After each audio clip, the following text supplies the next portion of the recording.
Good evening, and here are today's top stories. Bobby Kimball, a local man who has been missing since Friday, has been found safe and sound in the country of Tanzania.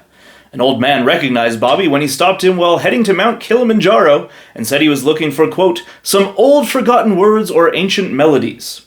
The old man didn't realize he was missing until days later, but recalls Bobby being enamored with the continent they were on, stating it would take a lot for anyone to drag him away from this place, and that he loves to bless the rains here. Sources say he was last spotted in the Serengeti, waiting for his wife to come in at 12:30 flight. We'll have more as this story unfolds. And now we're going to our man in the field, Rich Mahogany. Rich, what do you have for us today? Thanks, Thaddeus. I'm here at Cape Canaveral with an astronaut known only as Tom, who is preparing to launch his vessel into space. The ground crew is urging him to take his protein pills and put his helmet on as the countdown begins. Tom was quoted as saying, "Tell my wife I love her very much," before stepping through the doors. We will check back on this historic space launch in just a few minutes. Thaddeus, back to you. Sorry. Hello? Sweetie, I'm on the air right now. I know it's been 7 days. I'm sorry I laughed at the funeral. It's just the kind of guy I am. I was nervous. Don't say that. Can't we just go home and get some Swiss Chalet? Watch X-Files with the lights off like we used to? No, I'm not smiling right now. I can't help it if I think you're funny when you're mad. Honey, do not hang up.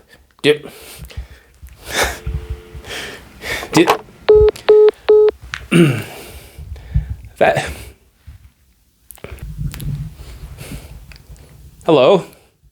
Just having trouble with my car insurance. Thaddeus, back to you. Okay.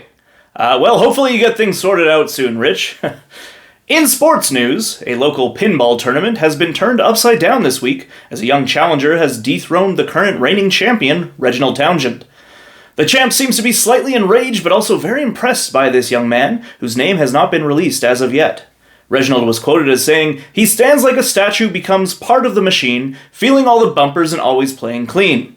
There's also early reports that this young man is deaf, dumb, and blind, though that has not been confirmed at this time. Turning to the world of baseball, a player for the local minor league team held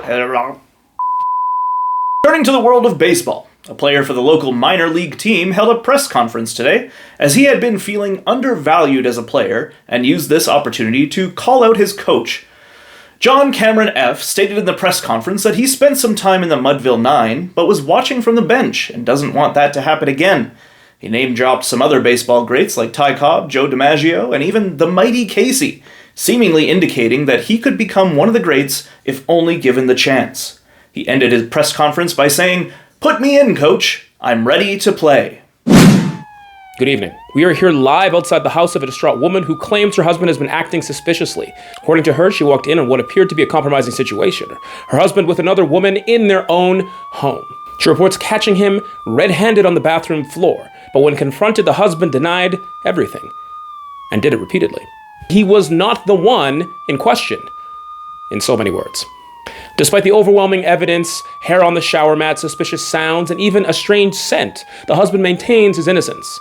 The woman has been left questioning her own eyes and ears, feeling gaslit by her partner's constant denials. She is understandably shaken, desperate for answers, and doesn't know who to trust. Well, knowing the state of the city and the ferocity of his wife, we'll be monitoring every morgue and storm drain in the Tri-County area until this mystery is resolved. Thaddeus, back to you. Oh, a grim reminder of the dangers of gaslighting. Thanks, Rich. In more lighthearted news, a couple recently rekindled their romance when both of them thought things were likely over. A woman took out a personal ad in the local paper, despite being married, looking for her perfect match. In the ad, she listed several things she loved, like rainstorms, tropical drinks, and making love at midnight. To her great surprise, her husband actually answered the ad, and they agreed to meet up, not even realizing they were both unhappy. This has renewed their marriage, and they have reported they are now enjoying their lives together, avoiding yoga, drinking champagne, and frequenting their favorite bar, O'Malley's. Rich? A young man who remains at large since his escape from prison is causing quite a stir, only giving hints on social media about his whereabouts.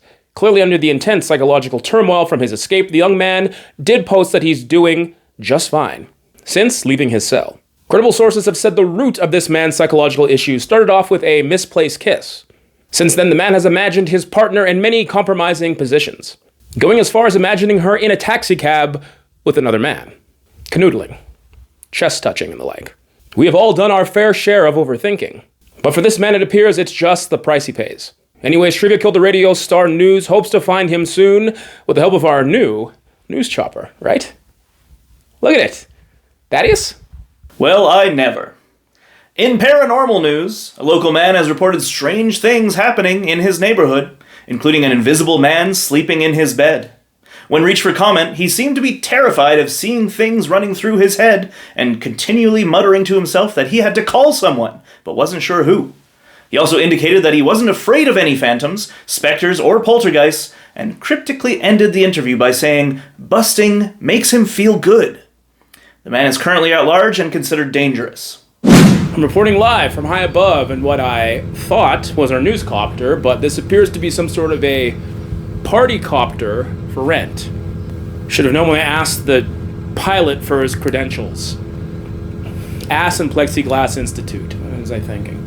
We experienced quite a bit of turbulence on takeoff with the craft getting knocked down but getting up again. The pilot seems pretty resilient not to land this, whatever this thing is, but it also appears my briefcases were left on the tarmac, being replaced with several other cases of whiskey, cider, lager, vodka, you name it. I've pleaded and pleaded for him to land this thing, but he keeps reiterating that I'm never going to keep him down. What a fine, fine day this is. Thaddeus, back to you. And that is all for tonight's breaking news. For Trivia Killed the Radio Star, our man Rich Mahogany out in the field, I'm Thaddeus Dankworth. Good night.